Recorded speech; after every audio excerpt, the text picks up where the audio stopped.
Modi budget healthy budget, ದೇಸಿ budget.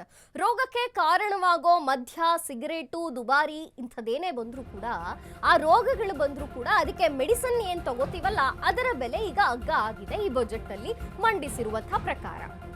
ರೋಗಕ್ಕೆ ಕಾರಣವಾಗುವಂತಹ ಮದ್ಯ ಇರಬಹುದು, ಸಿಗರೇಟ್ ಇರಬಹುದು, ಇಂಥ ವಸ್ತುಗಳಿಗೆ ತಗೊಂಡ ಮೇಲೆ ರೋಗ ಬಂದರೂ ಕೂಡ ಅದಕ್ಕೆ ಮಾಡಬೇಕಾದಂತಹ ಮೆಡಿಸಿನ್ ಬೆಲೆಗಳ ಅಗ್ಗ ಆಗಿದೆ. ಫಾರಿನ್ ಟೂರ್ ಅಗ್ಗ ಆಗಿದೆ, ಅಬ್ರಾಡ್ ಸ್ಟಡಿಗೆ ಹೋಗುವಂಥವರಿಗೆ ಅದು ಕೂಡ ಅಗ್ಗ ಆಗಿದೆ. ಮನೆ ಮೇಲೆ ಸಾಲ ತಗೋತೀವಿ, ಮನೆ ಕಟ್ಟೋಕೆ ಸಾಲ ಬೇಕು ಅಂದರೆ ಅದರ ಬಡ್ಡಿಯಲ್ಲೂ ಅಗ್ಗ ಆಗಿರುವಂಥದ್ದು. ಗುಡಿ ಕೈಗಾರಿಕೆಯನ್ನು ಉತ್ತೇಜಿಸಲು ಬಿಡಿ ಬೆಲೆ ಅಗ್ಗ ಆಗಿದೆ. ದೇಸಿ ಎಲೆಕ್ಟ್ರಾನಿಕ್ಸ್ ಬ್ರ್ಯಾಂಡ್ಗಳಿಗೆ ಉತ್ತೇಜನ ನೀಡಲಾಗ್ತಿದೆ. ಸಾವಯವ ಕೃಷಿ ಉತ್ತೇಜಿಸಲು ಮೋದಿ ಪ್ಲಾನ್ ಇದು.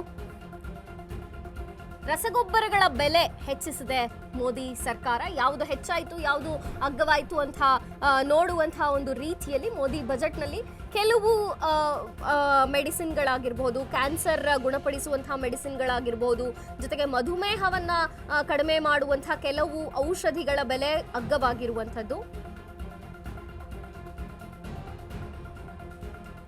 ಜೊತೆಗೆ ಇನ್ನು ಮನೆ ಕಟ್ಟೋಕೆ ಕಡಿಮೆ ಸಾಲದ ಬಡ್ಡಿ ದರದಲ್ಲಿ ಬಡ್ಡಿಯನ್ನು ಕಡಿಮೆ ಕೊಟ್ಟು ಸಾಲವನ್ನು ಪೂರೈಸುವಂತಹ ರೀತಿಯಲ್ಲಿ, ಜೊತೆಗೆ ಗುಡಿ ಕೈಗಾರಿಕೆಯನ್ನು ಉತ್ತೇಜಿಸಲು ಬಿಡಿ ಬೆಲೆ ಅಗ್ಗವಾಗಿರುವಂಥದ್ದು. ದೇಸಿ ಎಲೆಕ್ಟ್ರಾನಿಕ್ಸ್ ಬ್ರ್ಯಾಂಡ್ಗಳಿಗೆ ಉತ್ತೇಜನ ನೀಡುವಲ್ಲಿ ಮೋದಿ ಸರ್ಕಾರ ಮುಂದಾಗಿದೆ.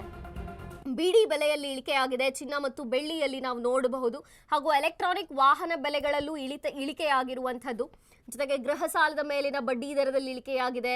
ತಯಾರಾಗುವಂತಹ ಟಿವಿಗಳು, ಭಾರತದಲ್ಲಿ ತಯಾರಾಗುವಂತಹ ಟಿವಿಗಳ ಮೇಲೆ ಬೆಲೆ ಇಳಿಕೆಯಾಗಿರುವಂಥದ್ದು. ಮೊಬೈಲ್ ಬ್ಯಾಟ್ರಿ ಬೆಲೆಯಲ್ಲೂ ಕೂಡ ಇಳಿಕೆಯಾಗೋದು ಪಕ್ಕಾ ಅಂತ ಹೇಳಲಾಗ್ತಿದೆ. ಇನ್ನು ಮಧುಮೇಹ ಸೇರಿ 17 ಕಾಯಿಲೆಗೆ ಬೇಕಾದಂತಹ ಔಷಧಿಗಳೇನಿದೆಯಲ್ಲ ಅದರಲ್ಲೂ ಕೂಡ ಬೆಲೆ ಇಳಿಕೆಯಾಗುವಂಥದ್ದು. ಫಾರಿನ್ ಟೂರ್ಗೆ ಹೋಗೋರು, ಫಾರಿನ್ ಸ್ಟಡೀಸ್ಗೆ ಹೋಗಬೇಕು ಅಂತಿರೋರ್ಗೂ ಕೂಡ ಒಂದು ರೀತಿಯ ರಿಲೀಫ್ ಇದು. ಇನ್ನು ಮೈಕ್ರೋ ಓವನ್ ಬೆಲೆಗಳು ನೋಡೋದಾದ್ರೆ ಅದರಲ್ಲೂ ಕಮ್ಮಿಯಾಗಿದೆ. ಪಾದರಕ್ಷೆಗಳು ಹಾಗೂ ಶೂಗಳ ಬೆಲೆಯಲ್ಲೂ ಕಡಿಮೆ ಆಗ್ತಿರುವಂಥದ್ದು. ಏರ್ಕ್ರಾಫ್ಟ್ ಹಾಗೂ ವಿಮಾನ ಬಿಡಿ ಭಾಗಗಳ ಬಳಕೆ ಏನಿದೆಯಲ್ಲ ಅದರ ಬೆಲೆಗಳಲ್ಲಿ ಈಗ ಇಳಿಕೆ ಕಂಡು ಬಂದಿರುವಂಥದ್ದು. ಬಿಡಿ ಬೆಲೆಯಲ್ಲೂ ಕೂಡ ಇಳಿಕೆ ಕಂಡು ಬಂದಿದೆ. ಯಾಕೆಂದ್ರೆ ಗುಡಿ ಕೈಗಾರಿಕೆಯನ್ನು ಉತ್ತೇಜನ ಮಾಡಬೇಕು ಅನ್ನುವಂತಹ ನಿಟ್ಟಿನಲ್ಲಿ ಈ ಒಂದು ಕ್ರಮವನ್ನ ಕೈಗೊಳ್ಳಲಾಗಿದೆ. ಇನ್ನು ಗೃಹ ಸಾಲ, ಮನೆ ನಿರ್ಮಾಣ ಮಾಡಬೇಕು ಅಂತ ಇರೋರಿಗೆ ಇದು ಒಂದು ರೀತಿ ಗುಡ್ ನ್ಯೂಸ್. ಯಾಕೆಂದ್ರೆ ತುಂಬಾ ಕಡಿಮೆ ಬಡ್ಡಿ ದರದಲ್ಲಿ ಒಂದು ಸಾಲವನ್ನ ನೀಡಲಾಗುತ್ತೆ ಅಂತ ಹೇಳಲಾಗ್ತಿದೆ.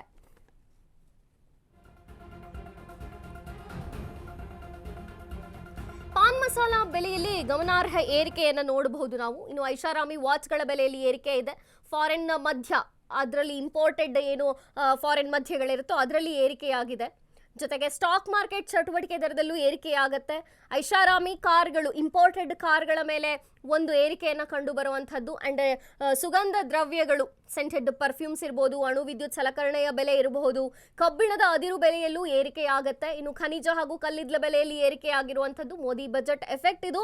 ಏರಿಕೆ ಯಾವುದರಲ್ಲಿ ಅನ್ನೋದನ್ನ ನಾವು ಹೇಳ್ತಿದ್ದೀವಿ. ಸಿಗರೆಟ್ನಲ್ಲಿ ಭಾರಿ ಏರಿಕೆ ಆಗುತ್ತೆ. ತಂಬಾಕು, ಗುಟ್ಕಾ ಉತ್ಪನ್ನಗಳ ಮೇಲೆ ಏರಿಕೆಯಾಗುತ್ತೆ. ಇನ್ನು ಪಾನ್ ಮಸಾಲ ಬೆಲೆಯಲ್ಲಿ ಗಮನಾರ್ಹ ಏರಿಕೆ ಕಂಡು ಬಂದಿದೆ. ಹಲವು ಮದ್ಯದ ಒಂದು ಏನಿದೆ ಅದರಲ್ಲೂ ಕೂಡ ಇಂಪೋರ್ಟೆಡ್ ಮದ್ಯದ ಮೇಲೂ ಬೆಲೆ ಏರಿಕೆಯಾಗ್ತಿರುವಂಥದ್ದು. ಕಾಫಿ ತಯಾರಿಕಾ ಯಂತ್ರಗಳ ಮೇಲೆ ಏರಿಕೆಯಾಗ್ತಿರುವಂಥದ್ದು. ಸ್ಟಾಕ್ ಮಾರ್ಕೆಟ್ ಚಟುವಟಿಕೆ ಇರಬಹುದು. ಐಷಾರಾಮಿ ಹಾಗೂ ವಿದೇಶಿ ಕಾರುಗಳ ಬೆಲೆ ಈಗ ಏರಿಕೆಯಾಗ್ತಿದೆ.